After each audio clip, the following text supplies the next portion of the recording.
So this happened. It's hanging on the wall at the time, and the bridge just pulled completely off. Partly from old age, partly from string tension. That right there is your problem. This soprano ukulele formerly belonged to my Great Aunt Gertrude. It's a 1948-ish Harmony Roy Smeck model. The paint is rubbed off on the first 3 frets, a nice visual marker of Gertrude's playing. Harmony was among the largest producers of stringed instruments in the world, producing guitars and ukuleles for mail-order companies such as Sears and Roebuck. This ukulele is made from solid mahogany and has a black painted fretboard with brass frets. These are the original friction tuners. They have an interesting shape to them. There is a crack in the top, but the crack is closed, so it doesn't really affect the playability. So I'll leave it alone. Maybe a project for another day. You can visually see how much the grain has pulled up from the soundboard when the bridge pulled off. Before I start sanding that pulled up grain, I'll tape off the bridge area so I don't harm the finish on the rest of the soundboard around the bridge.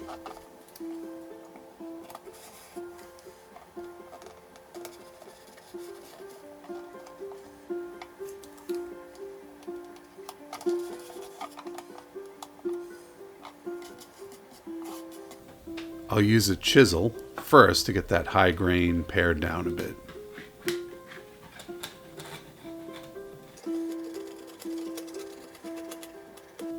Then I'll come back with sandpaper in progressively fine grades to sand it nice and smooth. The wooden bridge will get sanded down too.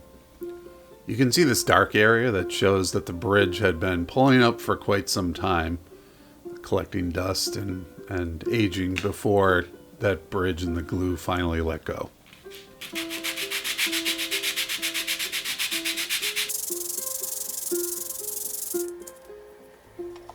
I'll test fit the bridge and body together to make sure it's nice and flat between these 2 parts and resand as necessary.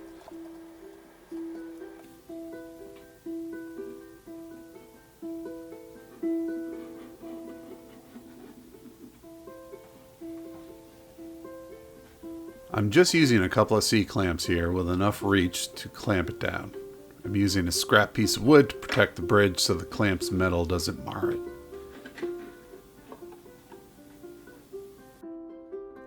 With this type of bridge, I want to make sure that the glue doesn't seep into the string slots, which could alter the string path over the saddle. So I'm just cleaning the string paths out of any glue that might be sitting in there. Roy Smeck was known as the Wizard of Strings because he was a virtuoso on the guitar, lap steel, banjo, ukulele, and many other stringed instruments. That was why Harmony decided to sign him to a contract. So while I wait for this glue to dry, here's a little clip from Roy Smeck's His Pastimes, a 1926 early sound musical short film starring Roy.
Okay, it's been glued up for 48 hours. Let's take a look. Smeck was well known, first as a vaudeville performer, and then, because of his skills, he was at the forefront of mainstream sound recording, radio, and moving pictures. When Harmony originally sold this ukulele, it would have retailed for around $10-15 at the time. Now you can find them used for around $80 to $100 in good condition.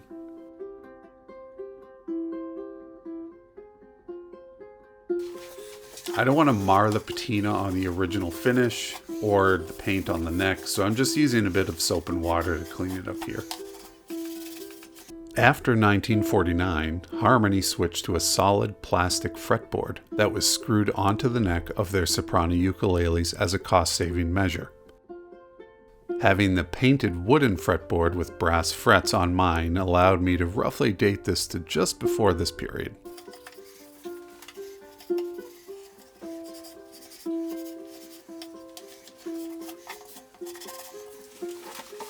For this type of bridge, you need to tie a figure-8 knot to keep it from slipping through the groove in the bridge. First, you form a loop at the bottom with the short end facing you. Then you cross it over on top of the string, come back down and around, and pull it back through the loop you just made. Then just pull it taut. For the smaller strings, like the G and the A string, I'll sometimes add a little overhand knot on top of the figure-8 knot to keep it from slipping through the groove.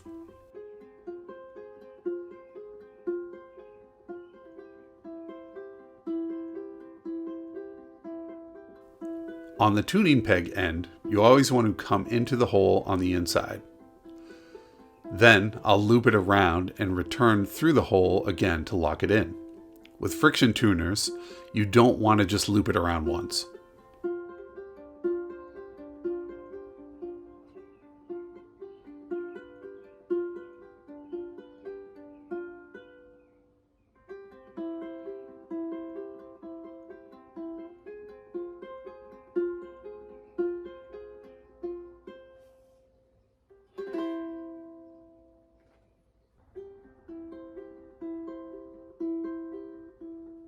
Time to tune up and give it a whirl.